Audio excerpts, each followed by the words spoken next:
ಶಾಲೆಗಳಿಗೆ ಕೊಡಲಿ, ಕೈಗಾರಿಕಾ ಪ್ರದೇಶಕ್ಕೆ ಕೊಡಲಿ, ಯಾರೇ ಆಗಲಿ ಯಾವ ತಂಟೆ ತಗರಾಲಲ್ಲಿ ತ್ಯಾಗವನ್ನು ಮಾಡ್ತಾರೆ ಅಲ್ಲಿ ಒಂದು ವಾಲ್ ಆಫ್ ಗ್ರಾಟಿಟ್ಯೂಡ್, ಉಪಕಾರ ಸ್ಮರಣೆಯ ಒಂದು ಗೋಡೆಯನ್ನು ನಿರ್ಮಾಣ ಮಾಡಿ ಅವರ ಹೆಸರುಗಳು ಮುಂದಕ್ಕೆ ಅವರ ಮಕ್ಕಳು, ಅವರ ಮೊಮ್ಮಕ್ಕಳು, ಅವರ ವಂಶಸ್ಥರು ಎಲ್ಲರೂ ಕೂಡ ನನ್ನ ಕುಟುಂಬ ಇಂಥ ತ್ಯಾಗ ಮಾಡಿದೆ ಅನ್ನೋ ಒಂದು ಹೆಸರನ್ನ, ಸಾಕ್ಷಿ ಗುಡ್ಡೆಯ ಕಲ್ಲನ್ನ ಬಿಟ್ಟೋಗ್ಲಿಕ್ಕೆ ಒಂದು ಈ ಕರ್ನಾಟಕ ಸರ್ಕಾರ, ಡಿ ಕೆ ಶಿವಕುಮಾರ್ ನೇತೃತ್ವದ ಈ ಸರ್ಕಾರ ತೀರ್ಮಾನವನ್ನು ಮಾಡಿದೆ. ಇದನ್ನು ಮಾಡ್ತಾ ಇದ್ದೀವಿ ಅಂತ ಹೇಳಲಿಕ್ಕೆ ನನಗೆ ಇವತ್ತು ಬಹಳ ಸಂತೋಷ ಆಗ್ತದೆ. ಇವತ್ತು ನಾವೆಲ್ಲ ಇಲ್ಲಿ ಸೇರಿದ್ದೇವೆ. ಈಗಾಗಲೇ ಅನೇಕ ಕಾರ್ಯಕ್ರಮಗಳನ್ನು ಈಗಾಗಲೇ ರೂಪಿಸಿದ್ದೇವೆ. ಈಗಾಗಲೇ ಕಳೆದ ವರ್ಷ ನಾನು ಅನೌನ್ಸ್ಮೆಂಟ್ ಮಾಡಿದ್ದೇನೆ. ಈಗಾಗಲೇ ನಮ್ಮ ಜಾರ್ಜ್ ಅವರ ಅನೇಕ ಸಂಸ್ಥೆಗಳು ಇವತ್ತು 54 ಎಕರೆ ಅಲ್ಲಿ ಒಂದು ಸಂಸ್ಥೆ ತೆಗೆದುಕೊಂಡಿತ್ತು. ನಾನು ಕ್ಯಾಬಿನೆಟಲ್ಲಿ ಹೇಳಿದೆ ಜಾರ್ಜ್ ಅವ್ರಿಗೆ, ನನಗೆ 5 ಎಕರೆ ನೀವು ಬಿಟ್ಕೊಡ್ಬೇಕು ಅಂತ. ಬಹಳ ಸಂತೋಷದಿಂದ ಆರ್ಚ್ ಬಿಷಪ್ ಅವ್ರ ಹತ್ರ ಮಾತಾಡಿ ಅವತ್ತು ಕ್ಯಾಬಿನೆಟಲ್ಲಿ ಒಪ್ಕೊಂಡ್ರು. ಆ 5 ಎಕರೆಯಲ್ಲಿ ಕೆಂಪೇಗೌಡ ಭವನ ಪ್ರಾರಂಭ ಆಗ್ತಾ ಇದೆ. ಬಹುಶಃ ಉತ್ತಮವಾದಂಥ ಒಂದು ಕೋಟೆಯ ರೂಪದಲ್ಲಿ ಹೊಸ ವಿನ್ಯಾಸದಲ್ಲಿ ಅದು ಪ್ರಾರಂಭ ಮಾಡಿ ಆಗಲೇ ಭೂಮಿ ಪೂಜೆಯನ್ನು ಮಾಡಿದ್ದೇವೆ. ಅಲ್ಲಿ ಹೊಸ ಟೌನ್ ಪ್ಲಾನಿಂಗ್ ಕಾಲೇಜನ್ನು ಕೆಂಪೇಗೌಡರ ಹೆಸರಿನಲ್ಲಿ ಪ್ರಾರಂಭ ಮಾಡಲಿಕ್ಕೆ ಈಗಾಗಲೇ ನಮ್ಮ ವಿಶ್ವೇಶ್ವರ ಯೂನಿವರ್ಸಿಟಿಯ ವೈಸ್ ಚಾನ್ಸಲರ್ಗೆ ಮಾರ್ಗದರ್ಶನ ಕೊಟ್ಟಿದ್ದಾರೆ. ಈಗಾಗಲೇ ಅನೇಕ ತೀರ್ಮಾನಗಳು ಆಗ್ತಾ ಇದೆ. ಅಲ್ಲೂ ಕೂಡ ಕಟ್ಟಡದಲ್ಲಿ ಬಿಲ್ಡಿಂಗ್ ಜೊತೆಯಲ್ಲಿ ಇವತ್ತೇನು ಬಾಬು ಜಗಜೀವನ್ ರಾಮ್ ಅವರ ಬಿಲ್ಡಿಂಗ್ ಇದೆ, ಆ ಬಿಲ್ಡಿಂಗ್ ಪಕ್ಕದಲ್ಲಿ ಕಟ್ಟಡವನ್ನು ಕಟ್ಟಿ ಸುಮಾರು 100 ಕೋಟಿ ವೆಚ್ಚವನ್ನು ಖರ್ಚು ಮಾಡಿ ಅಲ್ಲಿ ಒಂದು ಕೆಂಪೇಗೌಡ ಟೌನ್ ಪ್ಲಾನಿಂಗ್ ಕಾಲೇಜನ್ನು ಪ್ರಾರಂಭ ಮಾಡಲಿಕ್ಕೆ ಈಗಾಗಲೇ ನಾವು ತೀರ್ಮಾನವನ್ನು ಮಾಡಿದ್ದೇವೆ. ಇದಲ್ಲದೆ ಬೆಂಗಳೂರು ಯೂನಿವರ್ಸಿಟಿ ಒಳಗಡೆ ಅಲ್ಲಿ ಒಂದು ವಿಶೇಷವಾದಂಥ ಅಧ್ಯಯನ ಕೇಂದ್ರವನ್ನು ಹಿಂದೆ ಕೂಡ ನಾವು ತೀರ್ಮಾನವನ್ನು ಮಾಡಿದ್ದು, ಅದು ಕೂಡ ಈಗಾಗಲೇ ಒಂದು ರೂಪಕ್ಕೆ ಬಂದಿದೆ. ಮಾನಶ್ರೀ ನಮ್ಮ ಇವರು ಇಲ್ಲಿದ್ದಾರೆ, ಯಾರು ನಮ್ಮ ಕೆ ಎಚ್ ಮುನಿಯಪ್ಪನವರು, ಅವರು ಕೂಡ ಅವ್ರ ಕ್ಷೇತ್ರದಲ್ಲಿ ಅವತಿಲಿ ಈಗಾಗಲೇ ಸುಮಾರು 9.5 ಎಕರೆ ಜಮೀನನ್ನು ಇವತ್ತು ಆಯ್ಕೆ ಮಾಡಿ ಈ ಕೆಂಪೇಗೌಡರ ಅಧ್ಯಯನ ಕೇಂದ್ರ ಅಲ್ಲೂ ಕೂಡ ನಡಿಬೇಕು. ಅವರ ಹುಟ್ಟಿದ ಸ್ಥಳದಲ್ಲಿ ಅಲ್ಲಿ ಒಂದು ಕಾಲದಲ್ಲಿ ಏನು ಆವತಿ ಅಂತಂದರೆ ತಂದೆ ಆದಂಥ ಒಂದು ಇತಿಹಾಸ ಇದೆ. ಅಲ್ಲೂ ಕೂಡ 10 ಎಕರೆ ಜಾಗವನ್ನು ಕೊಟ್ಟಿದ್ದಾರೆ. ಮುಂದಿನ ವರ್ಷ ಅದಕ್ಕೆ 100 ಕೋಟಿ ರೂಪಾಯಿ ವೆಚ್ಚದ ಒಂದು ಹೊಸ ಯೋಜನೆಯನ್ನು ಅಲ್ಲೂ ಕೂಡ ತೀರ್ಮಾನವನ್ನು ಮಾಡಲಿಕ್ಕೆ ನಾನು ಕಾರ್ಯಕ್ರಮವನ್ನು ನಾನು ರೂಪಿಸ್ತೇನೆ ಅಂತ ಹೇಳಲಿಕ್ಕೆ ನನಗೆ ಬಹಳ ಸಂತೋಷ ಆಗ್ತದೆ. ಈಗಾಗಲೇ ಮಾಗಡಿಯಲ್ಲಿ ಈಗಾಗಲೇ BDA ವತಿಯಿಂದ ಕೆಂಪೇಗೌಡರ ಕೋಟೆ ಅಭಿವೃದ್ಧಿ ಮಾಡಲಿಕ್ಕೆ ನಮ್ಮ ಬಾಲಕೃಷ್ಣ ಅವರ ನೇತೃತ್ವದಲ್ಲಿ ಈಗಾಗಲೇ ಕಾರ್ಯಕ್ರಮವನ್ನು ಕೆಂಪೇಗೌಡ ಪ್ಲಾನಿಂಗ್ ಅಥಾರಿಟಿಯಿಂದ ಈಗಾಗಲೇ ಪ್ರಾರಂಭವನ್ನು ನಾವು ಮಾಡಿದ್ದೇವೆ. ಅದು ಕೂಡ ಈಗಾಗಲೇ ಮುಂದುವರಿತಾ ಇದೆ. ಇದಲ್ಲದೆ ಇವತ್ತು ಕೆಂಪಾಪುರದಲ್ಲಿ ಇವತ್ತು BDA ವತಿಯಿಂದ ಅಭಿವೃದ್ಧಿಪಡಿಸಲು ಈಗಾಗಲೇ ಬಾಲಕೃಷ್ಣರವರು ಮತ್ತು ರೇವಣ್ಣವರು ಅವರು ಕೂಡ ಇಬ್ಬರು ಕೈ ಜೋಡಿಸಿ ಜಮೀನನ್ನು ವಶಕ್ಕೆ ತೆಗೆದುಕೊಂಡು ರೈತರ ವಿಶ್ವಾಸಕ್ಕೆ ತೆಗೆದುಕೊಂಡು ಅಲ್ಲೂ ಕೂಡ ಅನೇಕ ಕಾರ್ಯಕ್ರಮವನ್ನು ರೂಪಿಸಿ ಅಲ್ಲೂ ಕೂಡ ಕಾರ್ಯಕ್ರಮವನ್ನು ಈಗಾಗಲೇ ನಾವು ನಡೆಸ್ತಾ ಇದ್ದೇವೆ. ಇದಲ್ಲದೆ ಉತ್ರಿದುರ್ಗದಲ್ಲೂ ಕೂಡ ಈಗಾಗಲೇ ಅನೇಕ ಕಾರ್ಯಕ್ರಮಗಳನ್ನು ಇವತ್ತು ರೂಪಿಸಿ ಅಲ್ಲೂ ಕೂಡ 10 ಕೋಟಿ ರೂಪಾಯಿ ವೆಚ್ಚದ ಈ ಒಂದು ಅಭಿವೃದ್ಧಿ ಕಾರ್ಯಕ್ರಮವನ್ನು ಹಮ್ಮಿಕೊಂಡಿದ್ದೇವೆ. ಇದಲ್ಲದೆ ಇವತ್ತು ನಾವು 15 ಲಕ್ಷ ಏನು ಸಸಿಗಳನ್ನು ನಾವು ನೆಡ್ತಾ ಇದ್ದೀವಿ. ಅದೇ ಮಾದರಿಯಲ್ಲಿ ನಾನು ಬೆಂಗಳೂರಿನಲ್ಲಿರುವಂಥ ಎಲ್ಲ ಶಾಲಾ ಕಾಲೇಜುಗಳಿಗೆ ನಾನು ಕರೆಯನ್ನು ಕೊಡ್ತಾ ಇದ್ದೇವೆ. ಒಂದೊಂದು ಏರಿಯಾಗಳನ್ನು ತಾವು ಅಳವಡಿಸ್ಕೊಳ್ಳಿ, ಅಡಾಪ್ಷನ್ ಮಾಡ್ಕೊಳ್ಳಿ.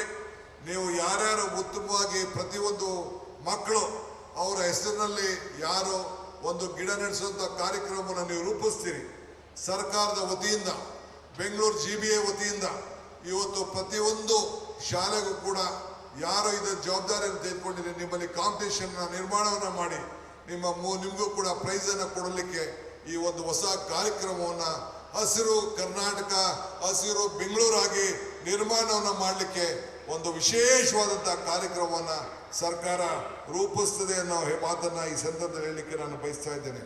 ಏಕೆಂದರೆ ಆದರ್ಶ ಇಲ್ಲದೆ ಬದುಕಿದರೆ ಬದುಕಿಗೆ ಅವಮಾನ, ಸಾಧನೆ ಇಲ್ಲದೆ ಸತ್ತರೆ ಸಾವಿಗೆ ಅವಮಾನ. ಆದ್ದರಿಂದ ಆ ದೃಷ್ಟಿಯಿಂದಲೇ ಇವತ್ತು ನಾವು SN ಕೃಷ್ಣ ಅವರ ಆದರ್ಶವನ್ನು ನೆನೆಸ್ಕೊಂಡು ಅವರ ಹೆಸರಿನಲ್ಲಿ ಇವತ್ತು ಅವ್ರು ಇಲ್ಲದೆ ಇರ್ಬೋದು, ಆದರೆ ಬೆಂಗಳೂರು ಕೊಟ್ಟಂಥ ಈ ಯೋಜನೆ ಇವತ್ತು ಅರ್ಕಾವತಿ ಲೇಔಟ್ ಇರ್ಬೋದು, ಇವತ್ತು ಬೆಂಗಳೂರಿನಲ್ಲಿ IT ಕೇಂದ್ರ ಇರ್ಬೋದು, ಈ ಕೆಂಪೇಗೌಡ ಲೇಔಟ್ ಇರ್ಬೋದು, ಶಿವರಾಮ್ ಕಾರಂತ್ ಲೇಔಟ್ ಇರ್ಬೋದು, ಇವೆಲ್ಲ ಕೊಟ್ಟವರು ಎಸ್ ಎಂ ಕೃಷ್ಣರವರು. ಇದಲ್ಲದೆ ವಿಕಾಸಸೌಧವನ್ನು ಕಟ್ಟಂದವರು ಎಸ್ ಎಂ ಕೃಷ್ಣರವರು. ಹಂಗೆ ಇವತ್ತು ಅವರ ಹೆಸರನ್ನ ಉಳಿಸ್ಕೊಳ್ಬೇಕು ಅನ್ನೋ ದೃಷ್ಟಿಯಿಂದ, ಅವರ ಆದರ್ಶ ಬದುಕನ್ನ ಕಾಪಾಡಬೇಕು ಅನ್ನೋ ದೃಷ್ಟಿಯಿಂದ ಇಂಥ ಪ್ರಯತ್ನವನ್ನ ಮಾಡ್ತಾ ಇದ್ದೇವೆ. ಇವತ್ತು ವ್ಯಕ್ತಿ ನಾವೆಲ್ಲ ಬೇಕಾದಷ್ಟು ಜನ ಹುಟ್ಟೇವೆ, ಆದರೆ ಸಾಕ್ಷಿ ಗುಡ್ಡೆ ಬಿಟ್ಟು ಹೋಗ್ಬೇಕಲ್ಲ. ನಾವು ಇವತ್ತು ಇತಿಹಾಸವನ್ನ ಮರ್ತವನು ಇತಿಹಾಸವನ್ನ ಸೃಷ್ಟಿ ಮಾಡ್ಲಿಕ್ಕೆ ಸಾಧ್ಯ ಇಲ್ಲ ಅಂತ ಹೇಳಿ ಬಾಬಾ ಸಾಹೇಬ್ ಅಂಬೇಡ್ಕರ್ ಅವರು ಹೇಳಿದ್ರು. ಹಂಗೆ ಇವತ್ತು ಇತಿಹಾಸವನ್ನ ಬಿಟ್ಟು ಹೋಗ್ಬೇಕು. ಆ ದೃಷ್ಟಿಯಿಂದ ನಾನು ಮೊನ್ನೆ ತುಂಗಭದ್ರಾ ಡ್ಯಾಮ್ಗೆ ಹೋಗಿದ್ದೆ. ಚಂದ್ರಬಾಬು ನಾಯ್ಡು ಅವ್ರನ್ನ ಆಹ್ವಾನಿಸಿದೆ, ರೇವಂತ್ ರೆಡ್ಡಿ ಅವ್ರನ್ನ ಆಹ್ವಾನಿಸಿದೆ. ನಮ್ಮ ಸೆಂಟ್ರಲ್ ಮಿನಿಸ್ಟರ್ ಆದಂತ ಪಾಟೀಲ್ ರವರ ನೇತೃತ್ವದಲ್ಲಿ 3 ಜನ ಮುಖ್ಯಮಂತ್ರಿಗಳು ಸೇರಿ ಈ ರಾಜ್ಯದ ರೈತರ ಬದುಕಿನಲ್ಲಿ ನಮ್ಮಲ್ಲಿರುವಂತ ಸಮಸ್ಯೆಗಳನ್ನ ಬಗೆಹರಿಸಿಕೊಂಡು ಮುಂದಿನ ಈ ನಮ್ಮ ಏನೇನು ಸಮಸ್ಯೆ ಇದೆ ಎಲ್ಲ ದೂರ ಇಟ್ಟು ರೈತರ ಬದುಕನ್ನ ಉಳಿಸ್ಬೇಕು, ರೈತರನ್ನ ಕಾಪಾಡಬೇಕು ಅಂತೇಳಿ ಒಂದು ಐತಿಹಾಸಿಕವಾದ ತೀರ್ಮಾನವನ್ನು ಮಾಡಿದ್ರು. ಆಗೊಂದು ಮಾತು ಹೇಳಿದ್ದೇನೆ ನಾನು, ಇತಿಹಾಸವನ್ನ ಓದಲು ನನಗಿಷ್ಟ ಇಲ್ಲ, ಇತಿಹಾಸವನ್ನ ಬರೆಯಲು ನನಗಿಷ್ಟ ಇಲ್ಲ, ಇತಿಹಾಸವನ್ನ ನಿರ್ಮಾಣ ಮಾಡಲು ನನ್ನ ಸಂಕಲ್ಪ, ನಮ್ಮ ಇಚ್ಛೆ ಅನ್ನೋ ಮಾತನ್ನ ಈ ಸಂದರ್ಭದಲ್ಲಿ ಹೇಳಲಿಕ್ಕೆ ನಾನು ಬಯಸ್ತಾ ಇದ್ದೇನೆ. ಆದ್ರಿಂದ ಇವತ್ತು ಜೀವನದಲ್ಲಿ ನಾವು ಹೋರಾಟ ಮಾಡಲಿಲ್ಲ ಅಂತಂದ್ರೆ ನಾವೇನು ಸಾಧನೆ ಮಾಡಲಿಕ್ಕೆ ಸಾಧ್ಯ ಇಲ್ಲ. ನಾನು ಆಗ ಒಂದು ಮಾತು ಹೇಳ್ತಾ ಇರ್ತೀನಿ, ದೇವರು ವರನೂ ಕೊಡೋದಿಲ್ಲ, ಶಾಪನೂ ಕೊಡೋದಿಲ್ಲ, ಅವಕಾಶ ಮಾತ್ರ ಕೊಡ್ತಾನೆ. ಆ ಕೊಟ್ಟಂತ ಅವಕಾಶದಲ್ಲಿ ಇವತ್ತು ನಾವು ಏನು ಸಾಧನೆ ಮಾಡ್ತೀವಿ ಅದು ಬಹಳ ಮುಖ್ಯ. ಆದ್ರಿಂದ ನೀವು ಕೊಟ್ಟಂತ ಶಕ್ತಿ ನಾನು ಮರೀಲಿಕ್ಕೆ ಸಾಧ್ಯ ಇಲ್ಲ. ಇವತ್ತು ಈ ಕ್ಷೇತ್ರದ ಜನಪ್ರಿಯ ಶಾಸಕರಂತ ಸೋಮಶೇಖರ್ ಅವರು, ಈ ಜಿಲ್ಲೆಯಲ್ಲಿ ಇರುವಂಥ ಎಲ್ಲ ಶಾಸಕರು, ನಮ್ಮ BDA ಅಧ್ಯಕ್ಷರಾದಂಥ ಹ್ಯಾರಿಸ್ ಅವರು ಎಲ್ಲರೂ ಕೂಡ ಈ ಕಾರ್ಯಕ್ರಮಕ್ಕೆ ಮತ್ತು ಈ ಬೆಂಗಳೂರು ಅಭಿವೃದ್ಧಿಗೆ ಇವತ್ತು ಹಗಲು ರಾತ್ರಿ ದುಡಿತಾ ಇದ್ದಾರೆ. ನಾಳೆನೋ ನಾಳಿದ್ದೋ ಇನ್ನ ದಿನಾಂಕ ನಿಗದಿಯಾಗಿದೆ. ಒಂದು ಹೊಸ ಶಾರ್ಟ್ ಟನಲ್ ಅನ್ನ ಹೆಬ್ಬಾಳ ಕ್ಷೇತ್ರದಲ್ಲಿ ಈಗಾಗಲೇ ಪ್ರಾರಂಭವನ್ನು ನಾವು ಮಾಡ್ತಾ ಇದ್ದೇವೆ. ಮುಂದೆ ಒಂದು ದೊಡ್ಡ ಟನಲ್ ಅನ್ನು ಮಾಡಲಿಕ್ಕೆ ಈಗಾಗಲೇ ತೀರ್ಮಾನ ಮಾಡಿದ್ದೇವೆ.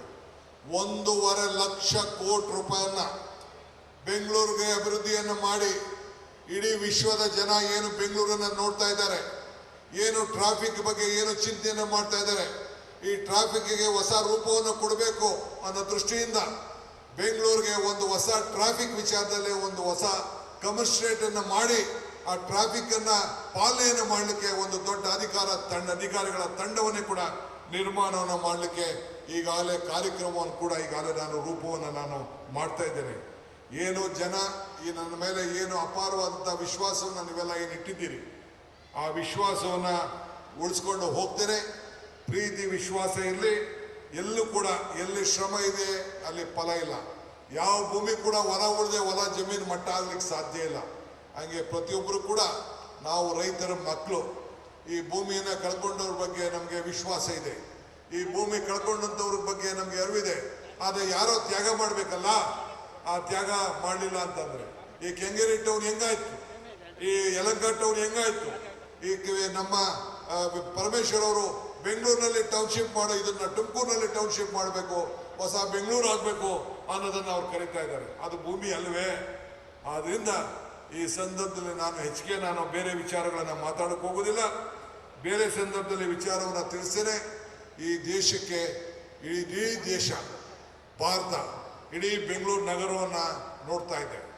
ಇಡೀ ವಿಶ್ವದ ನಾಯಕರುಗಳು ಬೆಂಗಳೂರು ಮುಖಾಂತರ ಭಾರತವನ್ನು ನೋಡ್ತಾ ಇದ್ದಾರೆ. ಇದನ್ನ ಪ್ರಧಾನಮಂತ್ರಿಗಳು ಒಪ್ತಾರೆ, ವಿಶ್ವದ ಎಲ್ಲ ಜನರು ಕೂಡ ಒಪ್ತಾರೆ.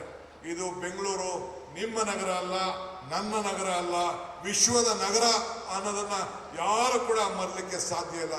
ಆದ್ರಿಂದ ನೀವೆಲ್ಲ ಸೇರಿ ಕೈ ಜೋಡಿಸಿದ್ದೀರಿ. ಅಧಿಕಾರಿಗಳು ಶ್ರಮ ಪಟ್ಟಿದ್ದಾರೆ. ಟೀಕೆಗಳು ಬರ್ತವೆ, ಟೀಕೆಗಳು ಆಗಾಗ ಬೇಕಾದಷ್ಟು ಸುರುಮಳೆ ಆಗಿರ್ತದೆ. ಆದರೆ ಟೀಕೆಗಳು ಮತ್ತೆ ಸಾಯ್ತವೆ, ನಮ್ಮ ಕೆಲಸಗಳು ಮಾತ್ರ ಉಳಿತದೆ. ಆದ್ರಿಂದ ಇವತ್ತು 4 ಜನ ಶ್ರೀಗಳು ಬಂದು ಈ ಭವ್ಯವಾದಂಥ ವೇದಿಕೆಯಲ್ಲಿ ಬಂದು ನಮಗೆಲ್ಲ ಆಶೀರ್ವಚನ ಮಾಡಿದ್ದಾರೆ. ನಿಶ್ಚಲಾನಂದ ಸ್ವಾಮೀಜಿಯವರು ಮಾತಾಡಬೇಕಾಗಿತ್ತು. ಸಭೆಯ ಅಭಾವದಿಂದ ಇನ್ನು ಅನೇಕ ಮಂತ್ರಿಗಳು ಮಾತಾಡಬೇಕಾಗಿತ್ತು. ಸಭಾವದ ಅಭಾವದಿಂದ ನಾನು ಅವ್ರಿಗೆಲ್ಲರೂ ಕೂಡ ನನ್ನ ಕ್ಷಮಣೆಯ ಕೇಳ್ತೇನೆ. ಇವತ್ತು ಇಷ್ಟು ದೊಡ್ಡ ಸಂಖ್ಯೆಯಲ್ಲಿ ತಾವೆಲ್ಲ ಸೇರಿ ಭವ್ಯವಾದಂಥ ಸ್ವಾಗತವನ್ನು ಮಾಡಿ ಈ ಎಸ್ ಎಂ ಕೃಷ್ಣರವರ ಹೆಸರಿನಲ್ಲಿ ಈ ಒಂದು 10 ಪದದ ರಸ್ತೆಗೆ ಸಾಕ್ಷಿಯಾಗಿದ್ದೀರಿ. ನಿನ್ನೆ ರಾತ್ರಿ ಸುಮಾರು 70,000 ಜನ ಈ ರಸ್ತೆ ನೋಡ್ಲಿಕ್ಕೆ ಬಂದಿದ್ದರಂತೆ, ಲೈಟ್ನ ಅಲಂಕಾರವನ್ನು ನೋಡ್ಲಿಕ್ಕೆ ಬಂದ್ರಂತೆ. ನನಗೂ ಕೂಡ ನೀನು ಬರಬೇಕು ಅಂತೇಳಿ ಸೋಮಶೇಖರ್ ಮತ್ತು ನಮ್ಮ ಹ್ಯಾರಿಸ್ ಅವರು ಹೇಳಿದ್ದಾರೆ. ಈ 3 ದಿನದಲ್ಲಿ ಯಾವತ್ತಾರು ಬಂದು ನೋಡಿ ಆನಂದ ಪಡುವಂಥ ಕೆಲಸವನ್ನು ನಾನು ಮಾಡ್ತೇನೆ. ಈಗ ತಾನೇ ಎಸ್.ಎಂ. ಕೃಷ್ಣರವರ ಕುಟುಂಬ ಎಲ್ಲ ಕೂಡ ಬಂದು ಇದಕ್ಕೆ ಒಂದು ಸಾಕ್ಷಿಯಾಗಿ ಇವತ್ತು ಹೋದ್ರು. ಎಲ್ಲ ನಮ್ಮ ನಾಯಕರುಗಳೆಲ್ಲ ವೇದಿಕೆಯಲ್ಲಿದ್ದಾರೆ, ಅಧಿಕಾರಿಗಳಿದ್ದಾರೆ. ತಾವು ಯಾರ್ಯಾರು ಈ ಭೂಮಿಯನ್ನು ಕಳ್ಕೊಂಡಿದ್ದೀರಿ, ರೈತರುಗಳು, ಅವರೆಲ್ಲರೂ ಕೂಡ ಈ ಸಂದರ್ಭದಲ್ಲಿ ತುಂಬ ಹೃದಯದ ಕೃತಜ್ಞತೆಯನ್ನು ಅರ್ಪಿಸಿ, ನಿಮ್ಮ ತ್ಯಾಗ ಇಡೀ ಬದುಕಿನಲ್ಲಿ ಒಂದು ಶಾಶ್ವತವಾಗಿರ್ತದೆ. ನಾನು ಇನ್ನೊಂದು ಮಾತು ಹೇಳ್ತಾ ಇದ್ದೇನೆ, ಮನುಷ್ಯನ ಹುಟ್ಟು ಆಕಸ್ಮಿಕವಾದದ್ದು, ಸಾವು ಅನಿವಾರ್ಯ, ಜನನ ಉಚಿತ, ಮರಣ ಖಚಿತ. ಹಂಗೆ ಹುಟ್ಟು ಸಾವಿನ ಮಧ್ಯದಲ್ಲಿ ಯಾರು ಏನು ಸಾಧನೆ ಮಾಡ್ತಾರೆ, ಯಾರು ಏನು ತ್ಯಾಗ ಮಾಡ್ತಾರೆ, ಅದು ಬಹಳ ಮುಖ್ಯ. ಆ ಹಿನ್ನೆಲೆಯಲ್ಲಿ ನಿಮ್ಮೆಲ್ಲರ ತ್ಯಾಗ ಬಹಳ ಬಹಳ ಅಪೂರ್ವವಾದದ್ದು. ನಿಮ್ಮ ತ್ಯಾಗಕ್ಕೆ ನನ್ನ ಕೋಟಿ ನಮಸ್ಕಾರ ಹೇಳಿ, ಮತ್ತೆ ಕೆಂಪೇಗೌಡರ ಜಯಂತಿ ದಿನ ಮುಂದಿನ ವರ್ಷದಿಂದ ಒಂದು ಪ್ರಕಟಣೆಯನ್ನು ಮಾಡಲಿಕ್ಕೆ ನಾನು ಬಯಸ್ತಾ ಇದ್ದೇನೆ. ಮುಂದಿನ ವರ್ಷದಿಂದ ಪ್ರತಿ ಒಂದು 28 ವಿಧಾನಸಭಾ ಕ್ಷೇತ್ರ ಇದೆ. ಪ್ರತಿ ವರ್ಷ ಕೂಡ ಒಂದೊಂದು ವಿಧಾನಸಭಾ ಕ್ಷೇತ್ರದಲ್ಲಿ ಈ ರೀತಿ ಕಾರ್ಯಕ್ರಮವನ್ನು ಕ್ಷೇತ್ರದಲ್ಲಿ ಯಾರೋ ಮುಖಂಡಗಳು, ಶಾಸಕರು ಜವಾಬ್ದಾರಿ ವಹಿಸ್ಕೊಳ್ತಾರೋ ಅಲ್ಲಿ ವಿಶೇಷವಾದಂಥ ಅನುದಾನವನ್ನು ಕೊಟ್ಟು ಆ ಕ್ಷೇತ್ರಗಳಲ್ಲಿ ಮಾಡುವಂಥ ಕೆಲಸವನ್ನು ನಾವು ಮಾಡ್ತೇವೆ. ಸೊ ಎಲ್ಲರಿಗೂ ಕೂಡ ಈ ಕೆಂಪೇಗೌಡರ ಪರಿಚಯವನ್ನು ಮಾಡಿಕೊಳ್ಳುವಂಥ ಕೆಲಸವನ್ನು ಮಾಡ್ತೇವೆ. ಇಡೀ ರಾಜ್ಯದ ಉದ್ದಗಲಕ್ಕೂ ಕೂಡ ಈ ಕಾರ್ಯಕ್ರಮ ನಡೀತದೆ. ಇಷ್ಟು ಮಾತನ್ನು ಹೇಳಿ ತಮ್ಮೆಲ್ಲರೂ ಕೂಡ ಶುಭವನ್ನು ಹಾರೈಸಿ ನನ್ನ ಮಾತನ್ನು ಮುಗಿಸ್ತೇನೆ. ಜೈ ಹಿಂದ್, ಜೈ ಕರ್ನಾಟಕ, ಜೈ ಕೆಂಪೇಗೌಡ.